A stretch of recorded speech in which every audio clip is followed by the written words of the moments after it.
नमस्कार दोस्तों। जेबी study point के यूट्यूब चैनल में आपका बहुत बहुत हार्दिक स्वागत और अभिनंदन करता हूं। टीजीटी पीजीटी हिस्ट्री की ये लाइव क्लास 18 है। हमने नया बैच शुरू कर दिया है दोस्तों। इसका शुल्क केवल 999 है। 6 महीने का क्लास है। जो भी हमारे बैच में ज्वाइन होना चाहते हैं 8755475312 और दूसरा नंबर है 8218345167 पर संपर्क कर सकते हैं। दोस्तों हमारा नाम देव कुमार, पीएचडी इतिहास, एक बार जेर 4 बार नेट पास। अगर आप हमारे चैनल पर नए हैं और आपने अभी तक हमारा चैनल सब्सक्राइब नहीं किया, प्लीज़ सब्सक्राइब कर लीजिए। उसके पास में बेल आइकन है, उसको प्रेस कर लीजिए, जिससे कि आने वाली नई वीडियो का नोटिफिकेशन आपको पहले मिल सके। वीडियो को लाइक और शेयर ज़रूर कीजिएगा। दोस्तों शुरू करते हैं। हमारा एक बैच जो है नेट का भी चलता है, ठीक है। नेट में साइन हो सकते हैं आप। तो टीजीटी पीजीटी का जो क्लास चल रही है उसमें आज का जो टॉपिक है, यानी कि टॉपिक जो चल रहा है वो चल रहा है जैन धर्म का, ठीक है। जैन धर्म की 2 क्लास हो चुकी हैं, आज ये तीसरी क्लास है। तो शुरू करते हैं। जितने भी संभावित सवाल हैं जैन धर्म से वो लेकर हम हाजिर हैं, ठीक है। तो शुरू करते हैं दोस्तों। पहला सवाल आपके सामने है। 10 सेकंड का समय आपको मिलेगा कमेंट करने के लिए। अगर आप पर सवाल का आंसर पता हो तो ज़रूर कमेंट करें। सुरजीत सिंह जी वेलकम, हृदय द्विवेदी जी वेलकम। तो पहला ऑप्शन है, सवाल है आजीवक संप्रदाय का प्रतिपादक कौन था, ठीक है। आजीवक संप्रदाय का प्रतिपादक कौन था। दोस्तों ये जो सवाल है सारे ही सवाल मैंने करा दिए हैं, ठीक है। और जो सवाल बनाता है आयोग संभावित सवाल वो लेकर हम हाजिर हैं। तो पहला ऑप्शन है मखली, घोषाल, निगंठ, नाथपुत, अजित, केशकम्बलिन और पकुद्ध कच्चायन, ठीक है। 4 ऑप्शन है। अफरोज जी वेलकम आपका, गुड इवनिंग सभी को। तो आजीवक संप्रदाय का प्रतिपादक या जिसके आजीवक संप्रदाय की जिसने स्थापना की वह कौन था।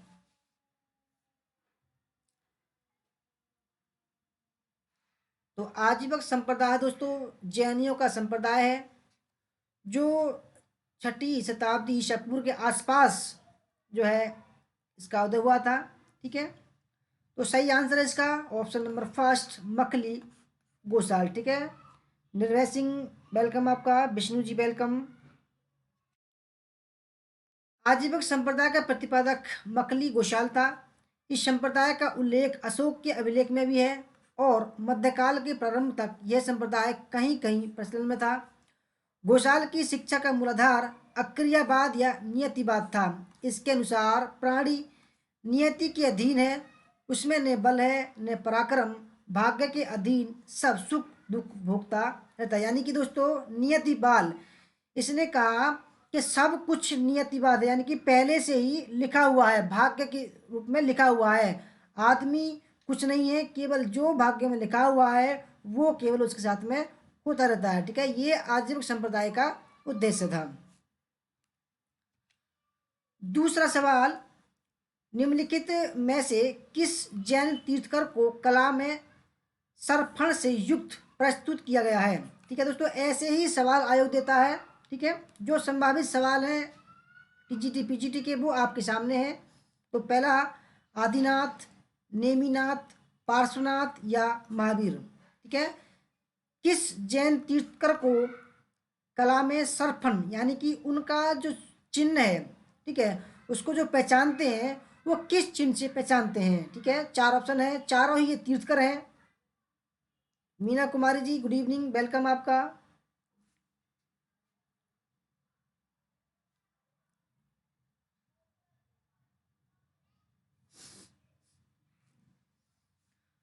तो फ्रेंड्स सही आंसर है पार्श्वनाथ, ठीक है। पार्श्वनाथ ये मथुरा के पास में, ठीक है, इनकी एक मूर्ति है जिस पे सांप जो है ना, नाग जो सर्पफन है उसको दर्शाया गया है। तो उनसे ये सिद्ध होता है कि इनका जो चिन्ह था वो सर्पफन था, ठीक है। और ये इनका जो जन्म हुआ था वो काशी में हुआ था और इनके पिता जो थे वो काशी के राजा अश्वसेन थे, ठीक है, अश्वसेन थे।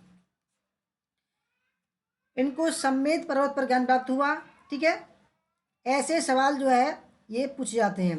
आदिनाथ जो है जैन धर्म के संस्थापक हैं, ठीक है, और महावीर स्वामी वास्तविक संस्थापक हैं, ठीक है, वास्तविक संस्थापक हैं, ठीक है। जैन धर्म के 23वें तीर्थकर पार्श्वनाथ को कला में सर्प फण से युक्त प्रस्तुत किया गया है, जबकि जैन धर्म के प्रथम तीर्थकर आदिनाथ या ऋषभदेव का प्रतीक वृषभ, नेमिनाथ का नीलोत्पल तथा महावीर का सिंह या शेर है, ठीक है दोस्तों। पार्श्वनाथ जैन धर्म के 23वें तीर्थकर थे, ऐतिहासिक माने जाते हैं। उनका काल महावीर स्वामी से 250 साल, यानी कि महावीर स्वामी से 250 साल पहले माना जाता है। 30 वर्ष की आयु में गृहत्याग कर सन्यासी हो गए। 83 दिन की घोर तपस्या के बाद इन्हें सम्मेद पर्वत पर ज्ञान प्राप्त हुआ। जैन ग्रंथों में पार्श्वनाथ को पुरुषादनीय कहा गया है, इनके अनुयायियों को निग्रंथ कहा जाता था। पार्श्वनाथ ने नारियों को भी अपने धर्म में प्रवेश दिया, क्योंकि जैन ग्रंथ में स्त्री संघ की अध्यक्षता पुष्पचूल का उल्लेख मिलता है। दोस्तों एक जो थी वो थी चंदना, ठीक है, चंदना जो पहली भिक्षुणी थी। अपने अनुयायियों निरंतरों को इन्होंने चातुर्याम शिक्षा का या 4 आचरण पालन करने को कहा, जो थे सत्य, अहिंसा, अस्तेय और अपरिग्रह। और इनमें दोस्तों इन 4 आचरण में महावीर स्वामी ने 5वां जोड़ा, इसका नाम है ब्रह्मचर्य, ठीक है, ब्रह्मचर्य।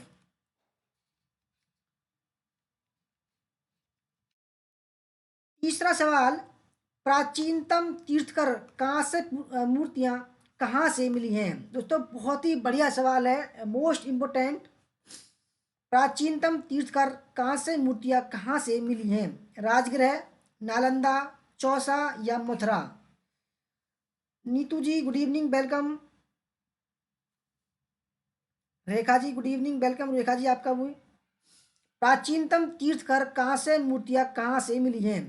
दोस्तों आपको याद हो, ठीक है, जो प्राचीनतम मूर्ति जो मिली है, मोरा तोसा नाम की जो महिला थी उसने जो है, ठीक है, एक जगह पर, ठीक है, तो उसका सही आंसर है ऑप्शन नंबर डी, ठीक है, मथुरा में। तो मथुरा में प्राचीनतम तीर्थकर कहाँ से मूर्तियाँ मिली हैं, ठीक है। हिमांशु जी वेलकम, नंदू तिवारी जी वेलकम, राम सिंह चौहान जी वेलकम, एस के दीक्षित जी वेलकम। चौथा सवाल, भारतीय दर्शन को जैन धर्म का प्रमुख योगदान क्या था। पहला ऑप्शन है पुनर्जन्म का सिद्धांत, दूसरा साधवाद का सिद्धांत, तीसरा आत्मा के अमरत्व का सिद्धांत, और चौथा है ब्रह्मा की निर्गुणता का सिद्धांत।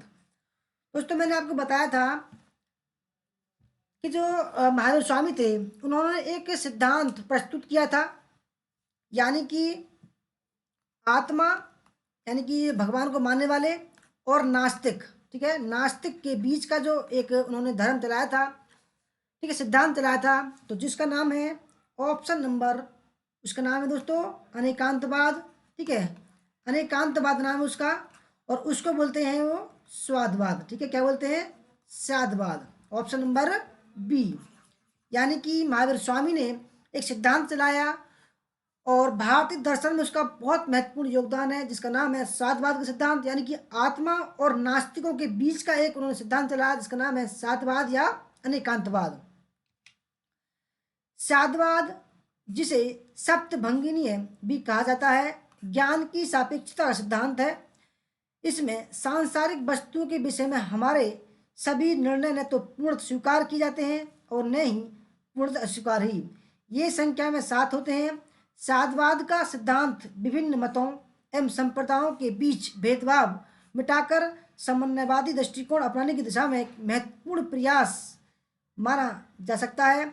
ऐसा करके उसने समन्वय एवं सहिष्णुता के भारतीय दृष्टिकोण को सुदृढ़ आधार प्रदान किया है। 5वां सवाल, सूची फर्स्ट में जैन तीर्थकर, सेकंड में उनके जन्म स्थान। तो सूची फर्स्ट में अजीतनाथ, विमलनाथ, शांतिनाथ और पार्श्वनाथ।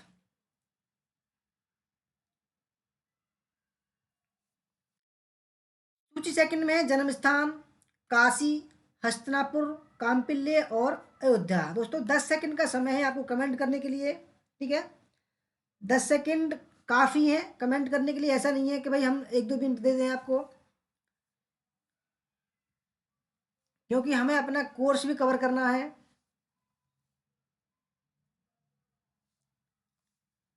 तो सूची फर्स्ट को सेकंड से मिलाना है।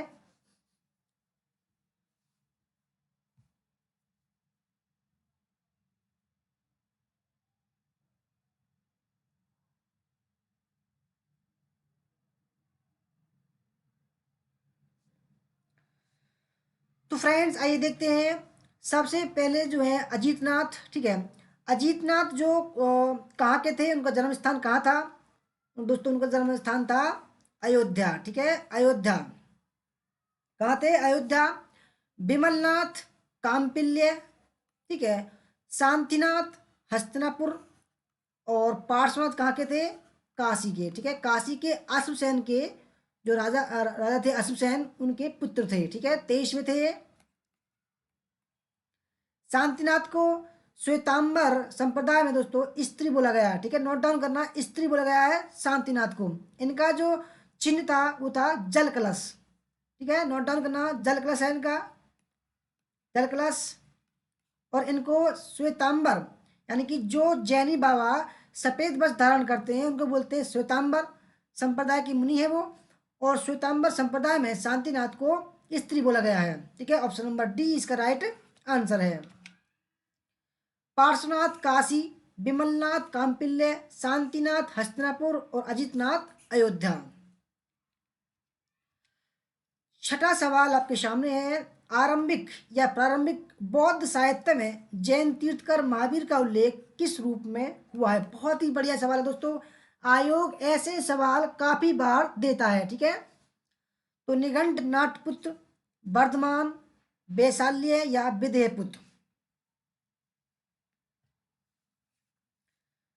तो जो भी संभावित सवाल होंगे सब कुछ आपके सामने होगा, ठीक है।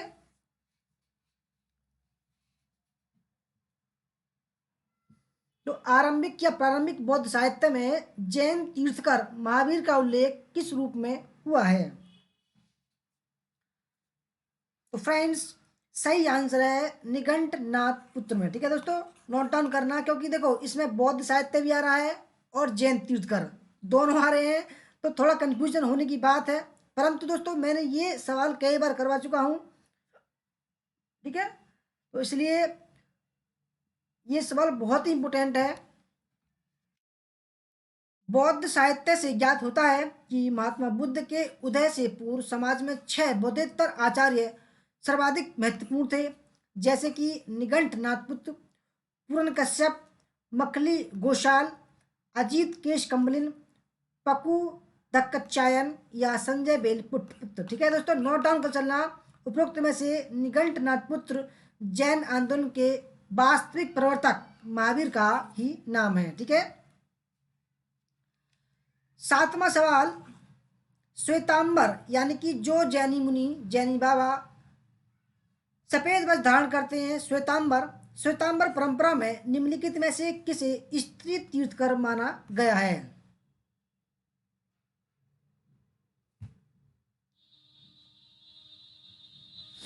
पहला है सुमतिनाथ, शांतिनाथ, मल्लीनाथ और कुंथुनाथ, ठीक है।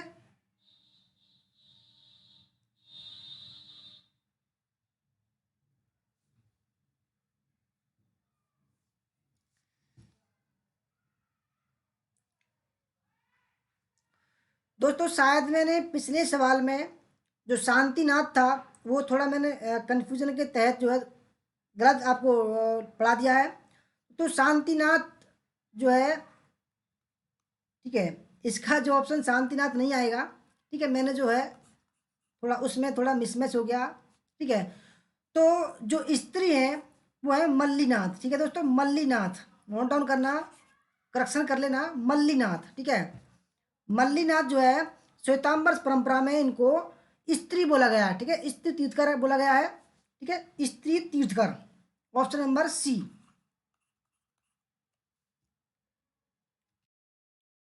कालांतर में जैन धर्म दो संप्रदाय में बट गया, यानी कि जैन धर्म का महावीर स्वामी के बाद में दो संप्रदाय में बट गया, यानी कि तेरापंथी या श्वेतांबर, ठीक है, तेरापंथी या श्वेतांबर, और दूसरा समैया या दिगंबर। दिगंबर संप्रदाय के जो अध्यक्ष बने वो बने भद्रबाहु, ठीक है, भद्रबाहु, नोट डाउन कर चलना। और श्वेतांबर के बने स्थूलभद्र। भद्रबाहु एवं उनके अनुयायियों को दिगंबर कहा गया, स्थूलभद्र व उनके अनुयायियों को श्वेतांबर कहा गया। श्वेतांबर संप्रदाय के लोगों ने ही सर्वप्रथम महावीर एवं अन्य तीर्थकरों की पूजा आरंभ की।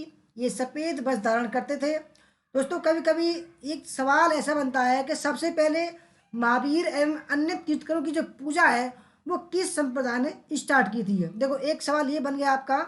तो श्वेतांबर संप्रदाय ने महावीर और अन्य तीर्थकरों की पूजा आरंभ की थी। मल्लीनाथ 19वें तीर्थकर थे। इन्हें श्वेतांबर परंपरा में स्त्री तीर्थकर माना जाता है।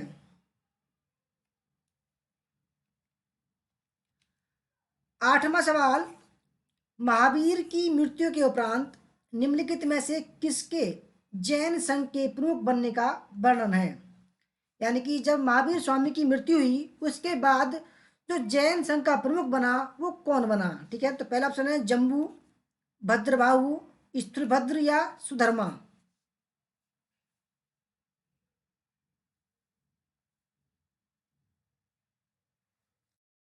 महावीर की मृत्यु के उपरांत निम्नलिखित में से किसके जैन संघ के प्रमुख बनने का वर्णन है।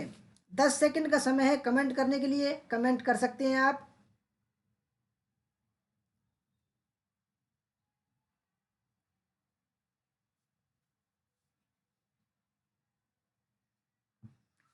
तो फ्रेंड्स, महावीर स्वामी की मृत्यु के बाद जो जैन संघ का जो अध्यक्ष बना, प्रमुख बना, उसका नाम था सुधर्मा।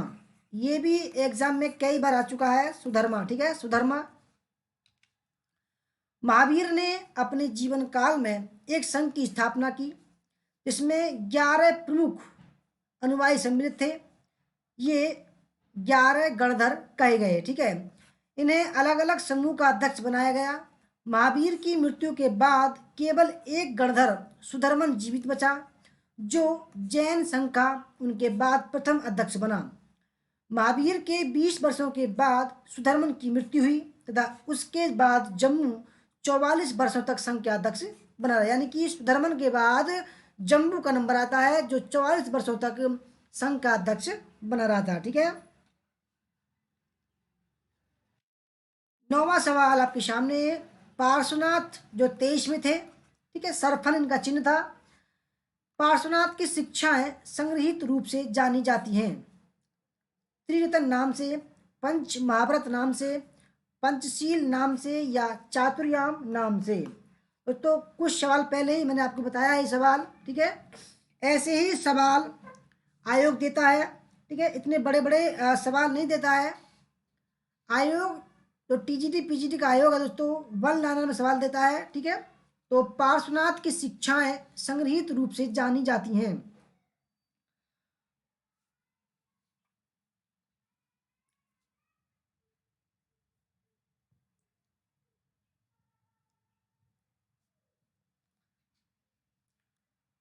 तो फ्रेंड्स, सही आंसर है ऑप्शन नंबर डी, चातुर्याम। ठीक है, यानी कि ऐसे चोरी न करना।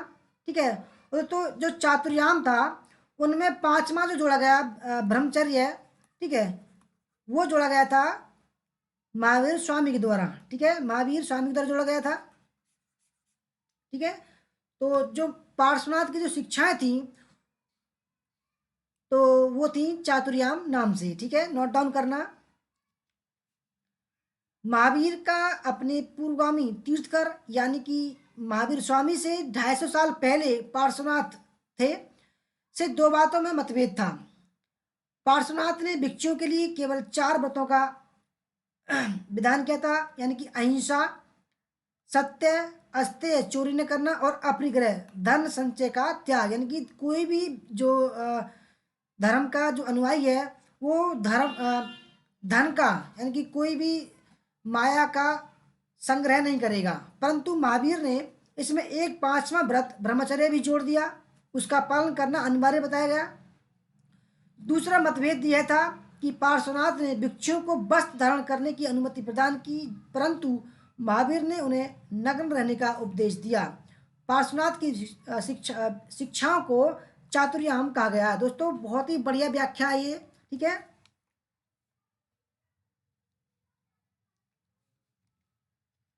दसवां सवाल, जैन धर्म में संलेखना से तात्पर्य है। कई बार एग्जाम में आ चुका है, मोस्ट इंपोर्टेंट है। जैन धर्म में संलेखना से तात्पर्य है, पहला ऑप्शन है लेखन पद्धति से, दूसरा उपवास द्वारा प्राण त्याग, तीसरा तीर्थकरों की जीवनी, और चौथा है भित्ति चित्र, ठीक है।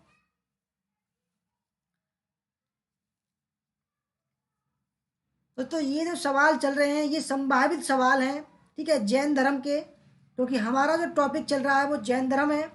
तो जैन धर्म के जितने भी संभावित सवाल हैं सब आपके सामने होंगे। आयोग का एक भी सवाल हमारे से अलग नहीं होगा, ठीक है। तो फ्रेंड्स सही आंसर है, संलेखना का मतलब होता है उपवास द्वारा प्राण त्याग करना, यानी कि भूखे रहकर अपना प्राण त्याग कर देना। जैन धर्म में उसको बोलते हैं संलेखना। जैन धर्म के इस शब्द में दो शब्द सत व लेखना आते हैं, जिनका शाब्दिक अर्थ है अच्छाई का लेखा जोखा करना। जैन दर्शन में संलेखना शब्द उपवास द्वारा प्राण त्याग के संदर्भ में आया है।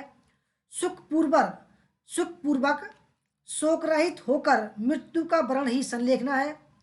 ईसी पूर्व तीसरी सदी में चंद्रगुप्त मौर्य ने श्रवण बेलगोला कर्नाटक में संलेखना विधि द्वारा ही अपने शरीर का त्याग किया था, ठीक है।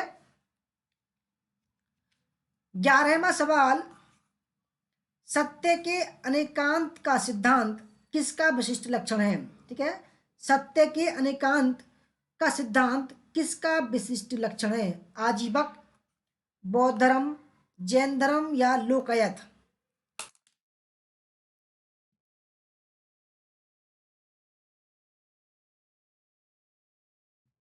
दस सेकंड का आपको समय है कमेंट करने के लिए, कमेंट कर सकते हैं।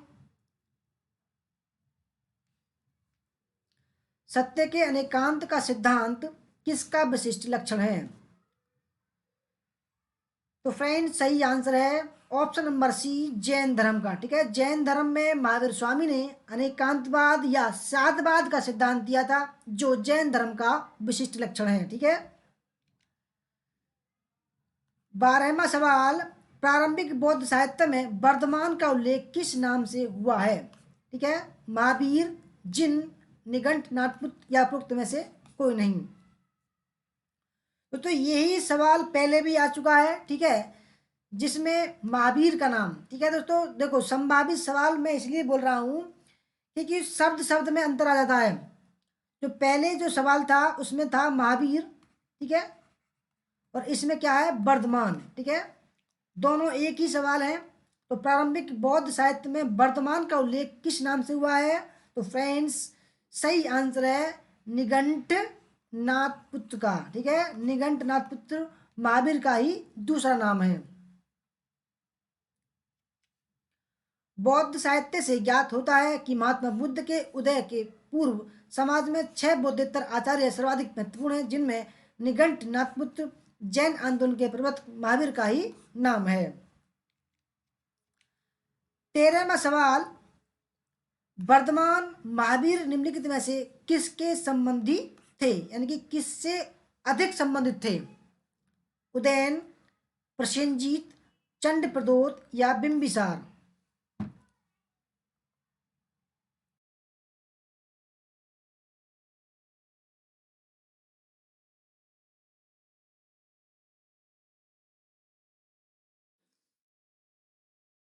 वर्तमान महावीर निम्नलिखित में से किसके संबंधित थे, ठीक है, यानी कि किसके अधिक संबंधित थे?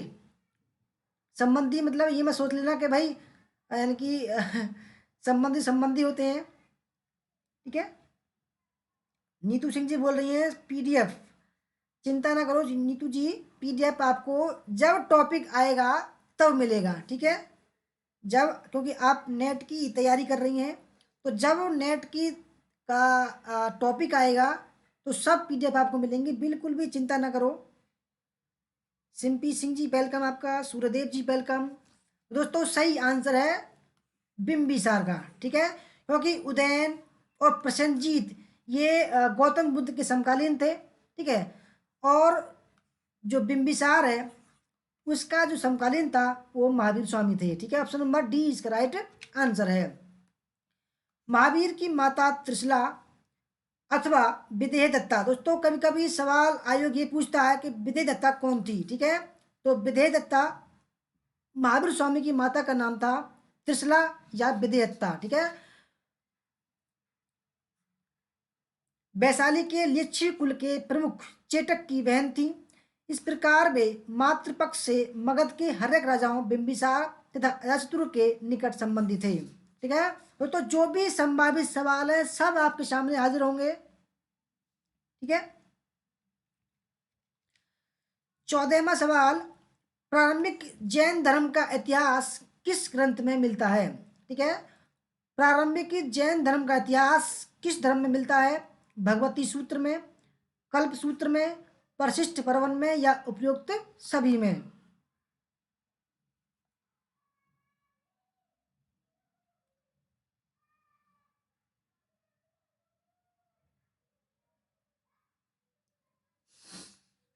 प्रारंभिक जैन धर्म का इतिहास किस ग्रंथ में मिलता है?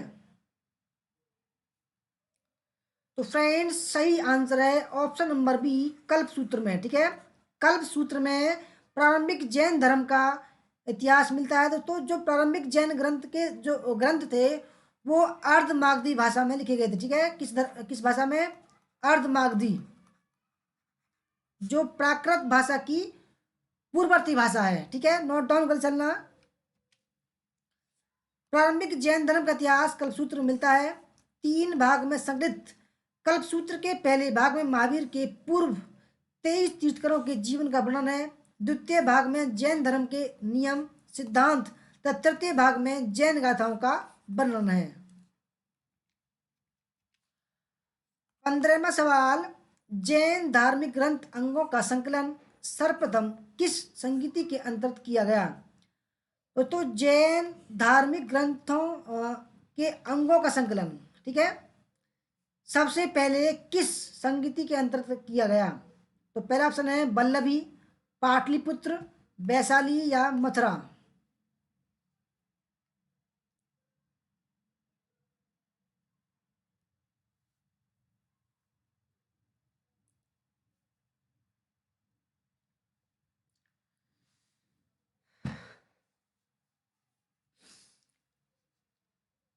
तो पल्लवी में दूसरी संगति हुई थी 512 में, ठीक है। और पाटलिपुत्र में चंद्रगुप्त मौर्य के समय में हुई थी, ठीक है। पाटलिपुत्र में हुई थी। तो जैन धार्मिक ग्रंथ अंगों का संकलन सर्वप्रथम किस संगति के अंतर्गत हुआ था? तो सही आंसर है पाटलिपुत्र, ठीक है। पाटलिपुत्र के अंतर्गत हुआ था। ऑप्शन नंबर बी इसका राइट आंसर है, ठीक है। जैन धार्मिक ग्रंथ अंगों का संकलन पाटलिपुत्र संगति के अंतर्गत किया गया। 4th शताब्दी ईसा पूर्व में प्रथम जैन सम्मेलन का आयोजन पाटलिपुत्र में किया गया। इस सम्मेलन की अध्यक्षता स्थूलभद्र ने की थी। इस सम्मेलन में 12 अंगों में जैनों के सिद्धांत का संकलन किया गया था। दोस्तों 12 अंग थे उसमें, ठीक है, जो 12 अंग होते हैं जैन धर्म के साहित्य के। तो अध्यक्षता किसने की थी? स्थूलभद्र ने। 16वां सवाल, निम्नलिखित में से किस भारतीय राजवंश ने जैन धर्म को राजकीय संरक्षण प्रदान नहीं किया था? दोस्तों कभी कभी देखो जो नहीं का ऑप्शन है आप भूल जाते हो। सबसे पहले आराम से सवाल को समझा करो कि सवाल क्या पूछ रहा है, क्योंकि कुछ स्टूडेंट ऐसे होते हैं कि सवाल को देखते नहीं है, केवल डायरेक्ट आंसर को देखते हैं, जबकि दोस्तों भी गलत है, ठीक है। सबसे पहले आराम से चाहे 2 सेकंड फालतू दीजिए सवाल को पढ़ने में, सवाल को देखिए क्या बोलता है। तो सवाल है निम्नलिखित में से किस भारतीय राजवंश ने जैन धर्म को राजकीय संरक्षण प्रदान नहीं किया था? सातवाहन, गुजरात के चालुक्य, गंग या राष्ट्रकूट?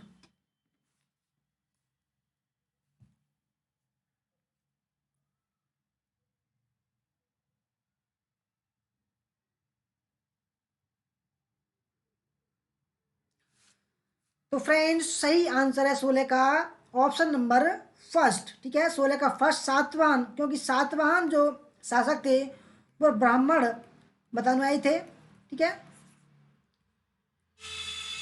तो इन्होंने जैन धर्म को आश्रय नहीं दिया था। ठीक है, ऑप्शन नंबर फर्स्ट इसका राइट आंसर है। जबकि गुजरात के चालुक्य, कुमारपाल ने, राष्ट्रकूट, ठीक है, और गंग शासकों ने जैन धर्म को अपना राजकीय संरक्षण प्रदान किया था।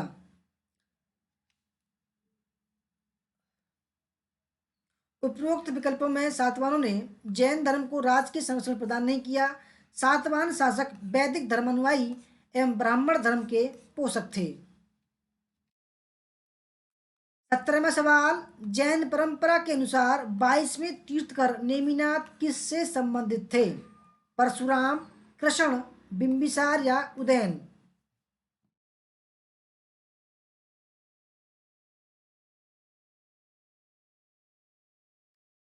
जैन परंपरा के अनुसार 22वें तीर्थकर नेमिनाथ किससे संबंधित थे? ठीक है,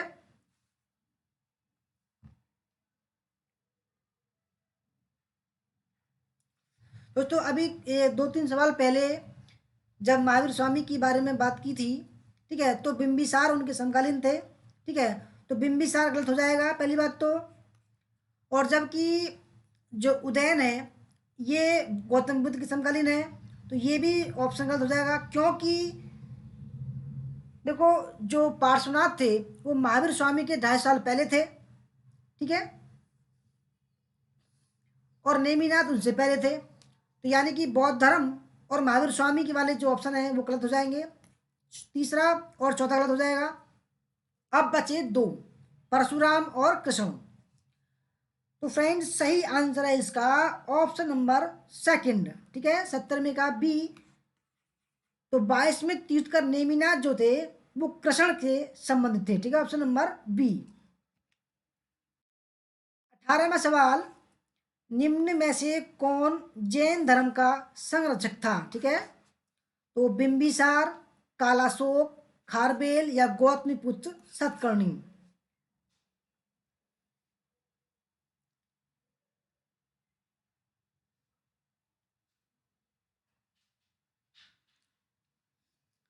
तो फ्रेंड्स बड़ा अच्छा सवाल है, निम्न में से कौन जैन धर्म का संरक्षक था? ठीक है,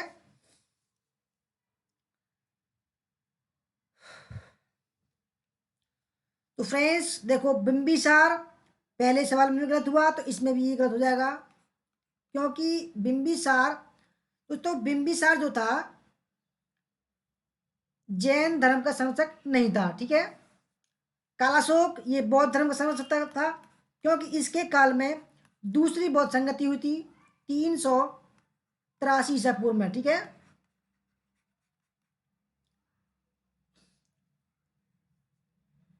और गौतमीपुत्र सतकर्णी ये सातवाहन था, तो ये भी जो है, ठीक है, तो बिंबिसार नहीं था, कालाशोक नहीं था, और सातवाहन शासक गौतमीपुत्र सतकर्णी नहीं था। जबकि दोस्तों कलिंग का शासक खारबेल एक जैन धर्म का संरक्षक था। ठीक है, option number C right answer. बहुत ही बढ़िया सवाल है। खारबेल कलिंग का शासक था, वह जैन धर्म का अनुयायी था। उसने जैन साधुओं को संरक्षण प्रदान किया, उनके निर्वाह के लिए प्रभुत दान किए तथा उनके रहने के लिए आरामदायक निवास स्थान बनवाए। उदयगिरी दोस्तों, उदयगिरी पर्वत पर, ठीक है, उदयगिरी कहाँ पड़ता है? ये पड़ती है उड़ीसा में। 19वां सवाल, जैनों के अनुसार निम्नलिखित में से कौन एक बहुदेशव्यापी अस्थिकाय द्रव्य अपवाद है? कितना बढ़िया सवाल है। जैनों यानी कि जैनों के अनुसार निम्नलिखित में से कौन एक बहुदेशव्यापी अस्थिकाय द्रव्य अपवाद है? तो पहला ऑप्शन है जीव, पुद्गल, आकाश या काल?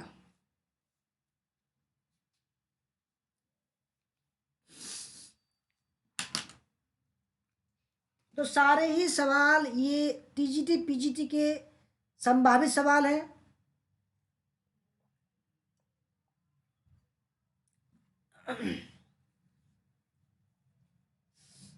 कुछ का आंसर आप सही दे रहे हो, कुछ का आप आंसर गलत दे रहे हो, ठीक है, कोई बात नहीं। तो फ्रेंड्स देखो, पुद्गल के बारे में मैं बताया था आपको, ये एक कर्म होता है, ठीक है, कर्म है, द्रव्य नहीं है ये, ठीक है, इसलिए ये गलत हो जाएगा। जीव, तो जीव आत्मा,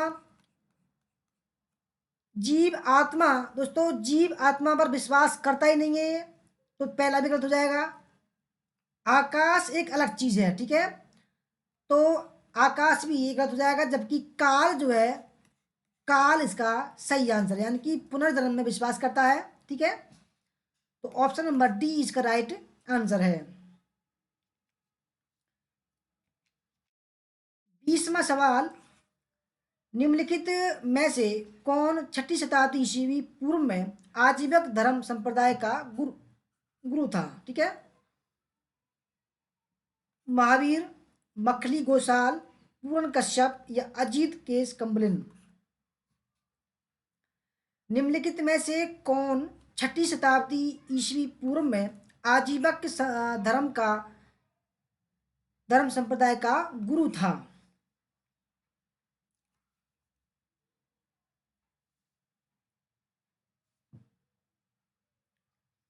तो फ्रेंड्स सही आंसर है option number B, Makkhali Gosal, ठीक है, मखली गोसाल इसका राइट आंसर है।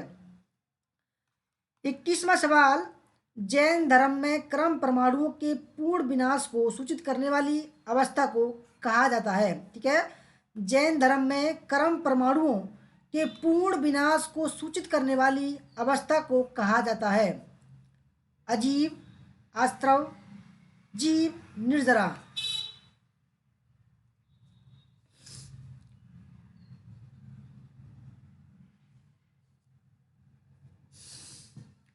तो फ्रेंड्स बहुत ही बढ़िया सवाल है, ठीक है, ऐसे ऐसे सवाल जब आते हैं तो दोस्तों स्टूडेंट का दिमाग घूम जाता है, ठीक है, तो हम ऐसे ही सवाल लेकर हाजिर हैं आपके सामने।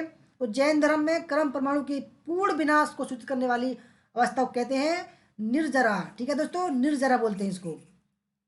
अब निर्जरा है क्या, आइए देखते हैं।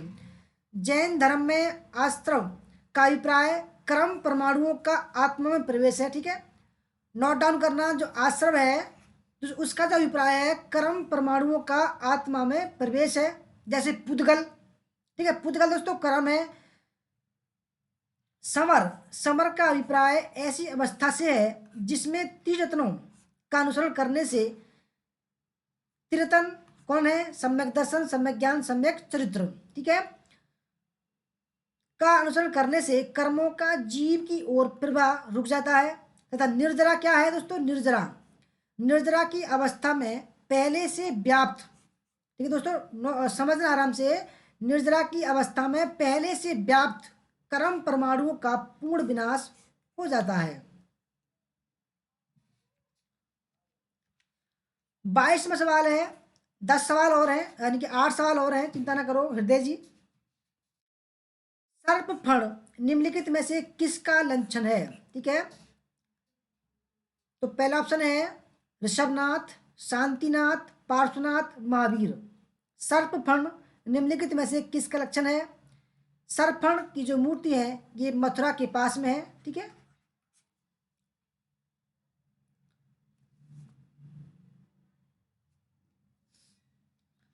तो फ्रेंड्स 22वें सवाल का सही आंसर है ऑप्शन नंबर सी, पार्श्वनाथ, ठीक है, 23 में तीर्थकर हैं पार्श्वनाथ, जिनके पिता काशी के राजा अश्वसेन थे, ठीक है, तो इनकी जो मूर्ति है वह है मथुरा के पास में, ठीक है, ऑप्शन नंबर सी इसका राइट आंसर।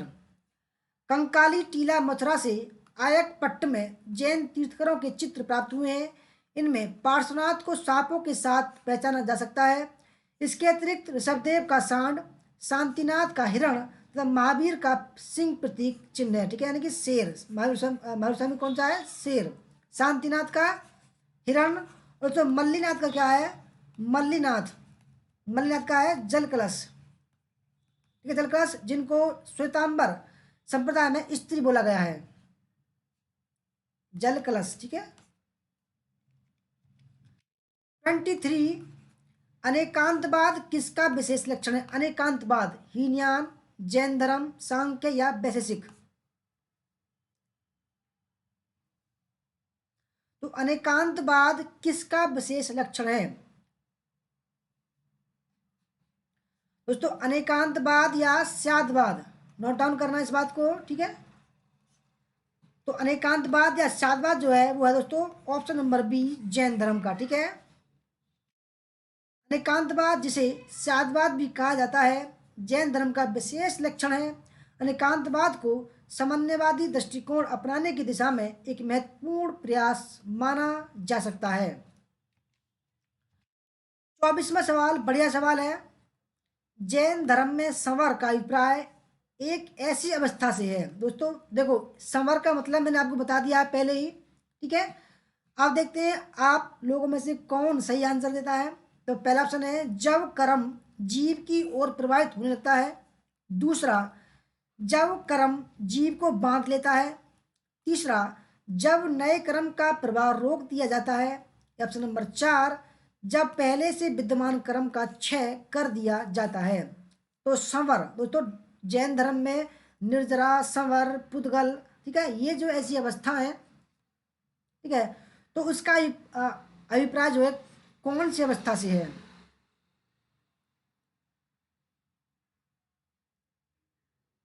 संवर। तो फ्रेंड्स जैन धर्म में जो संवर है उसका जो अभिप्राय है वो है ऑप्शन नंबर सी, जब नए कर्म का प्रभाव रोक दिया जाता है। ठीक है, नए कर्म का प्रभाव रोक दिया जाता है। ऑप्शन नंबर सी इसका राइट आंसर है। संवर का अभिप्राय जैन धर्म की ऐसी अवस्था से है जिसमें तीर्थनों सम्यक दर्शन, सम्यक ज्ञान, सम्यक आचरण का अनुसरण करने से कर्मों का जीव की ओर प्रभाव रुक जाता है। इसके अतिरिक्त पहले से व्याप्त कर्म के समाप्त होने की अवस्था निर्जना कहलाती है। 25वां सवाल, जैन धर्म के संबंध में निम्नलिखित में से कौन सा कथन सही है? ठीक है, पहला, यह क्रमवाद में विश्वास करता है। दूसरा, यह क्रमवाद में विश्वास नहीं करता। तीसरा, यह क्रमवाद के संबंध में मौन है। और चौथा, यह क्रमवाद की भर्त्सना करता है।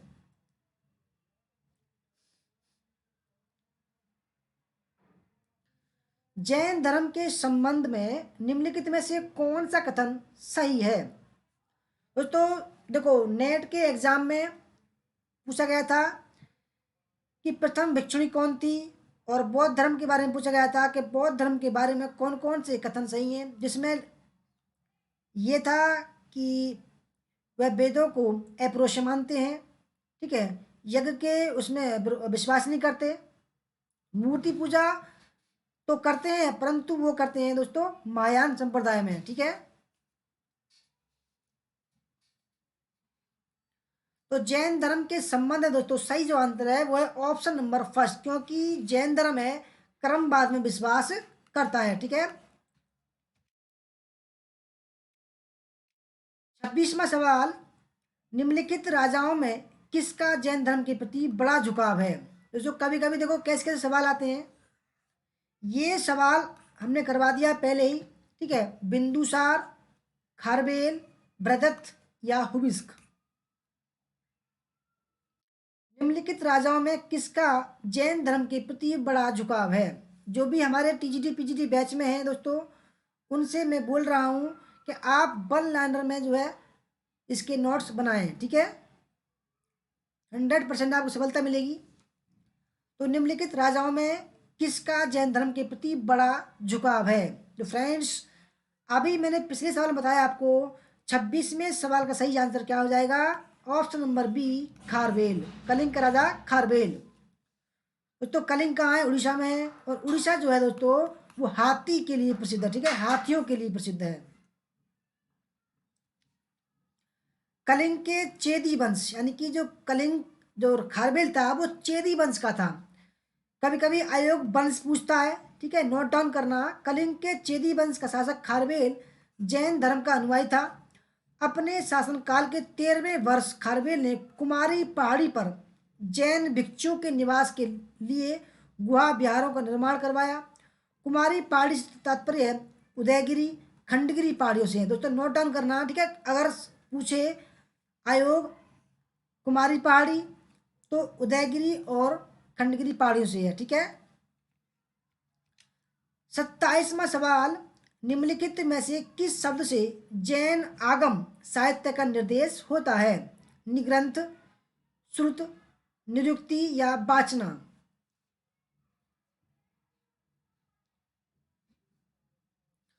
तो निम्न में से किस शब्द से जैन आगम साहित्य का निर्देश होता है?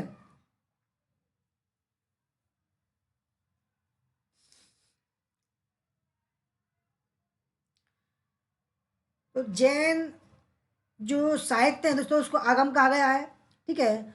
तो इसका सही आंसर है ऑप्शन नंबर सी, निर्युक्त, ठीक है। निर्युक्त जो है वो जैन साहित्य के निर्देश होता है, जबकि निर्ग्रंथ नहीं है दोस्तों, ठीक है। निर्ग्रंथ श्रुत नहीं है, श्रुत माने सुनना, वाचना माने बोलना, निग्रंथ बंधन रहित, ठीक है दोस्तों।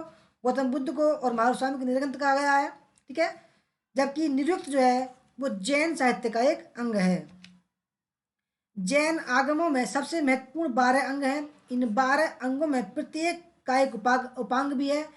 इन पर अनेक भाष्य लिखे गए हैं जो निर्युक्त, चूड़ी और टीका कहलाते हैं, ठीक है दोस्तों। 28वां सवाल, जैन एवं बौद्ध धर्म में समान तत्वों के संबंध में निम्नलिखित कथनों पर विचार कीजिए। पहला, अत्यधिक तपस्या के मार्ग की स्वीकृति। दूसरा, वेदों की प्रामाणिकता की अस्वीकृति। तीसरा, वैदिक यज्ञों की फलवत्ता का प्रतिकार। और चौथा, प्राणियों की हिंसा का निषेध। उपरोक्त कथनों में से कौन सा सही है?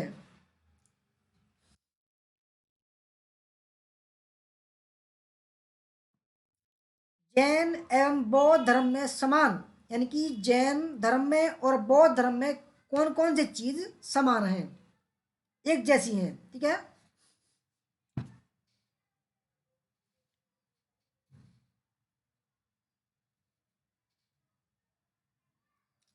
बहुत ही बढ़िया सवाल है दोस्तों।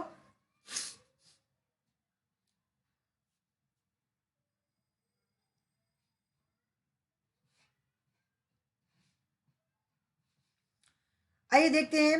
तो पहला ऑप्शन है अत्यधिक तपस्या के मार्ग की स्वीकृति। दोस्तों देखो, जो महावीर स्वामी थे उन्होंने तपस्या पर जोर दिया, यानी कि ब्रह्मचर्य होकर नंगे रहकर रहना उनको स्वीकार किया। जबकि गौतम बुद्ध ने दोस्तों मध्यम मार्ग का विचार किया था, ठीक है। मध्यम मार्ग का जो है अपनाया था, जिसमें संघ भी थे और गृहस्थवासी भी थे, यानी कि उपासिका भी थे, ठीक है। तो पहला जो ऑप्शन है वो मिलता नहीं है। अब दूसरा देखते हैं, वेदों की प्रमाणिकता की अस्वीकृति, बिल्कुल ठीक है। ये दोनों जैन और बौद्ध दोनों मानते थे। उन्होंने वेदों की प्रमाणिकता की को अस्वीकृति प्रदान किया, ठीक है। तीसरा, वैदिक यज्ञों की फलवत्ता का प्रतिकार। तो तीसरा भी ठीक है, क्योंकि जैन और बौद्ध धर्म में वैदिक यज्ञों को बेकार की चीज बताया गया है, ठीक है। तो प्रतिकार किया गया है, तो दूसरा भी ठीक है, तीसरा भी ठीक है। और प्राणियों की हिंसा का निषेध, यानी कि अहिंसा को जो है धर्म बताया गया है दोस्तों। तो ऑप्शन नंबर 3 भी, चौथा भी ठीक है, क्योंकि हिंसा का निषेध किया गया है, अहिंसा का परिवर्तन है, ठीक है। तो ऑप्शन नंबर बी इसका राइट आंसर है।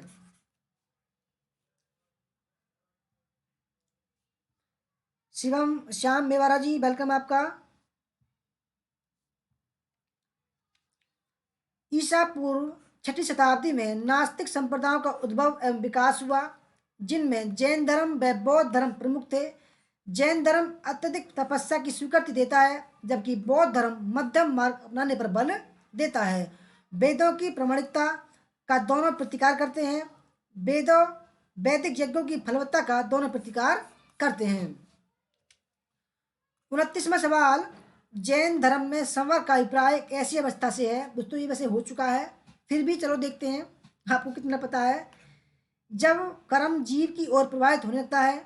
दूसरा, जब कर्म जीव को बांध लेता है।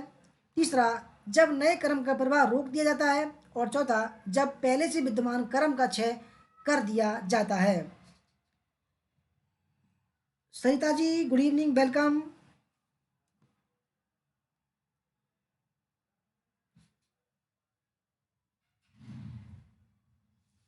तो जैन धर्म में संवर का अभिप्राय एक ऐसी अवस्था से है, तो कई अवस्था है, ठीक है। निर्जरा अवस्था है, संलेखना अवस्था है, संवर अवस्था है, और आपकी पुद्गल अवस्था है, पुदल अवस्था, ठीक है। तो समर का मतलब है दोस्तों ऑप्शन नंबर सी, जब नए कर्म का प्रवाह रोक दिया जाता है तो उसको बोलते हैं संवर। संवर एक ही ऐसी अवस्था है, ठीक है। कर्म का जीव की ओर आकर्षित होना आसव कहलाता है, ठीक है। कर्म का जीव की ओर आकर्षित होना क्या कहलाता है? आसव कहलाता है। तथा कर्म का जीव से योग बंधन है। कर्म का जीव की ओर भाव रोक देना संवर है, ठीक है। तथा पूर्व से जीव में व्याप्त कर्म को समाप्त करना निर्जरा, यानी कि पहले से जो जीव में यानी कि आत्मा में या जीव में जो व्याप्त कर्म है उसको समाप्त करना क्या कहलाता है दोस्तों? निर्जरा। इस प्रकार जैन धर्म में कर्म का जीव से संयोग बंधन है तथा वियोग की मुक्ति है। 30वां सवाल, बल्लभी में आयोजित जैन महासभा की अध्यक्षता किसने की थी? बल्लभी में जो 512 ईस्वी में गुजरात में हुई थी ये, ठीक है, उसकी जो अध्यक्षता की थी वो किसने की थी? पहला ऑप्शन है भद्रबाहु, हेमचंद्र, कुमारपाल और देव ऋषिद्धि गढ़ी, ठीक है, या क्षमा श्रवण, क्षमा श्रवण, इनका दूसरा नाम है दोस्तों क्षमा श्रवण, ठीक है, क्षमा श्रवण या देव ऋषि गण। आसान सवाल है, ठीक है। और जो पहली जो महासभा हुई थी उसकी जो अध्यक्षता की थी वो स्त्रीभद्र ने की थी। और दूसरी पूछा है कि ठीक है 512 ईस्वी में। तो दोस्तों सही आंसर है इसका ऑप्शन नंबर डी, देवरिधिगण, ठीक है दोस्तों। Option number B Vallabhi Gujarat में है। प्रसिद्ध मौर्य शासक चंद्रगुप्त मौर्य ने जैनाचार्य भद्रबाहु की शिष्यता ग्रहण कर ली तथा अपने जीवन के अंतिम समय में 299 ईसा पूर्व में भद्रबाहु के साथ श्रवण बेलगुला तपस्या करने चले गए। प्रसिद्ध जैनाचार्य हेमचंद्र चालुक्य सोलंकी शासक कुमारपाल, जिनका जो काल है 143 से 172 ईस्वी के दरबार में थे, जिन्होंने दिव्याश्रय काव्य की रचना की। प्रथम जैन महासभा पाटलिपुत्र में लगभग 300 ईस्वी पूर्व के आसपास हुई थी और द्वितीय जैन सभा जो हुई थी 512 ईस्वी में हुई थी, में बल्लभी में देवरिधिगण की अध्यक्षता में हुई थी। और हमारा लास्ट सवाल है दोस्तों, सप्तभंगनीय किसका विशेष लक्षण है? वैष्णव, शैव, बौद्ध धर्म या जैन का?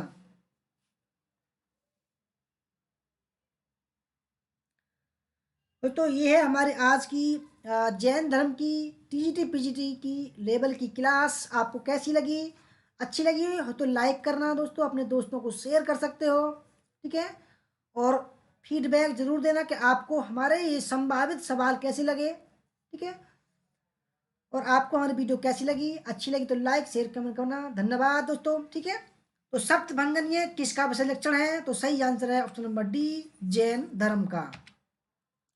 महावीर ने आतंकवादियों तथा नास्तिकों के एकांतिक मत को छोड़कर अन्य मत अपनाया जिसे अनेकांतवाद अथवा साधवाद या सप्तभंगनी कहा गया। यह ज्ञान की सापेक्षता का सिद्धांत है। दोस्तों ये थी हमारे आज की वीडियो। अच्छी लगी हो तो लाइक शेयर कमेंट जरूर करना, ठीक है। धन्यवाद। कल मिलते हैं अगली वीडियो के साथ में। और दोस्तों कुछ देर बाद में हमारी एक नेट की वीडियो शुरू होगी, ठीक है। मिलते हैं अगली वीडियो में, तब तक के लिए बाय बाय, टाटा, जय हिंद, जय भारत, वंदे मातरम।